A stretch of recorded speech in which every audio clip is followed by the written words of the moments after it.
बदतमीज बहू।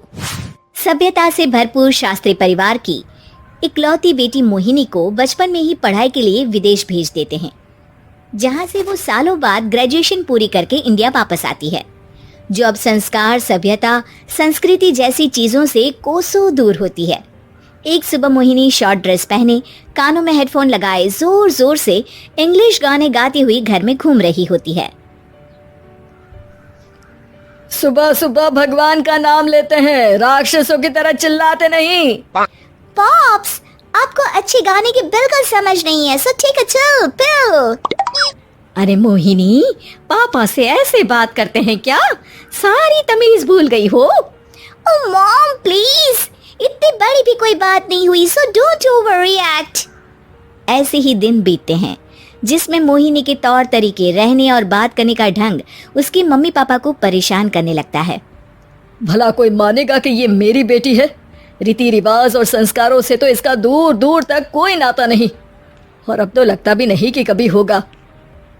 अरे ऐसे कैसे नहीं होगा? लड़कियां सारे नखरे अपने माँ बाप को ही दिखाती है। ससुराल जाकर उन्हें सब कुछ करना भी पड़ता है और मानना भी। पत्नी की बात शास्त्री जी समझ जाते हैं और कुछ ही दिनों में अपने से भी ज्यादा धार्मिक परिवार में निखिल के साथ मोहिनी का रिश्ता पक्का कर देते हैं। रिश्ता तो पक्का कर दिया, पर यहाँ मोहिनी को कैसे मनाएंगे? शादी ब्याह के मामले में आटे में नमक जितना झूठ तो चलता है जी। इसी तरह एक के बाद एक तिकड़म लगाते हुए दोनों मिलकर मोहिनी को शादी के लिए तैयार कर लेते हैं और मोहिनी निखिल की शादी हो जाती है, जिसके अगले दिन से ही मोहिनी दोबारा अपने पूरे अवतार में शॉर्ट ड्रेस पहनकर घर में घूमने लगती है। बहू को ऐसे देख सास की आंखें फटी की फटी रह जाती हैं। अरे ये क्या बेशर्मी है, हमारे घर की लड़कियां जींस तक नहीं पहनती और तुम बहू होकर इतने छोटे कपड़े पहनकर पूरे घर में घूम रही हो। सीरियसली मॉम, प्लीज आप अपनी इस 80 के दशक वाली सोच में मुझे इंक्लूड मत करो। हाय तौबा, एक तो बेशर्मी दिखाती है, ऊपर से सास के साथ जुबान भी लड़ाती है। अरे जल्दी कपड़े बदल कर आ, घर की पहली आरती तुम्हें ही करनी है। इतनी देर में निखिल भी वहां आ जाता है।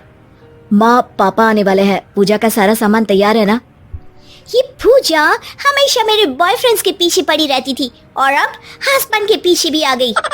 मोहिनी की बातें सुन सास तो अपना सिर पकड़ लेती है, लेकिन निखिल किसी न किसी तरह उसे पूजा के लिए कन्विंस करके कपड़े चेंज करने के लिए भेज देता है, जिस पर पूजा खत्म होने के बाद वो एक बार फिर अपनी शॉर्ट ड्रेस में आ जाती है।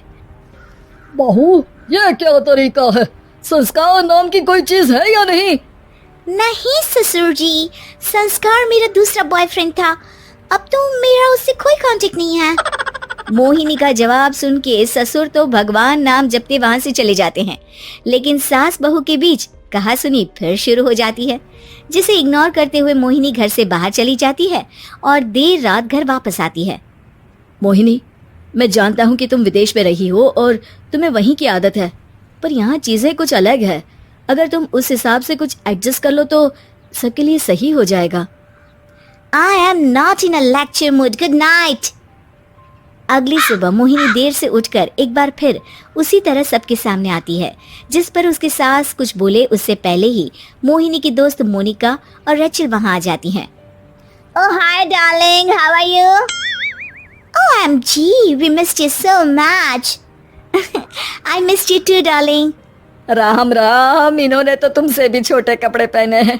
अरे तुम लोगों के अंदर कोई शर्म लिहाज बाकी भी है या सब बेच खाई?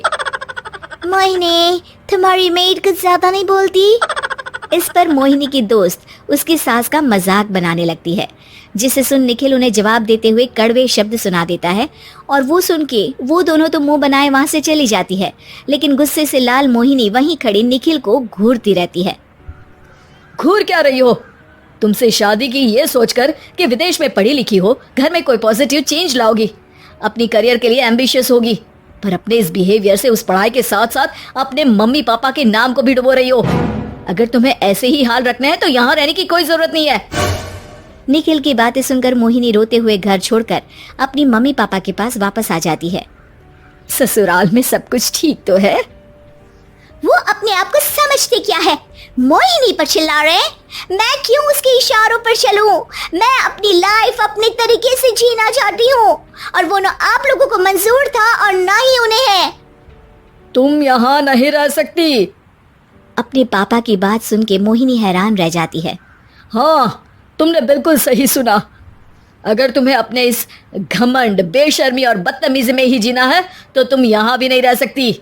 बेटी, मैं मानता हूँ हमारे यहाँ रीति रिवाज बहुत मायने रखते हैं, और हमने उन्हीं के ओवरडोज से बचाने के लिए तुम्हें विदेश भेजा था। एक लड़की जो शादी करके घर और बच्चे संभालती है, उससे तुम अपने आप को ज्यादा समझ सको इसके लिए भेजा था। तुम उससे ज्यादा समझो और बनो, पर तुम तो किसी दूसरी ही ट्रेन में चढ़ गई बेटा। उसके मम्मी पापा बहुत देर तक मोहिनी को सारी बातें समझाते हैं, जिन्हें सुनकर मोहिनी को अपनी गलती का एहसास होता है। वो जॉब ज्वाइन कर लेती है और ससुराल वापस आकर उन्हें मॉडर्न बनाती है और खुद भी कुछ रिवाज सीखते हुए खुशी से रहने लगती है।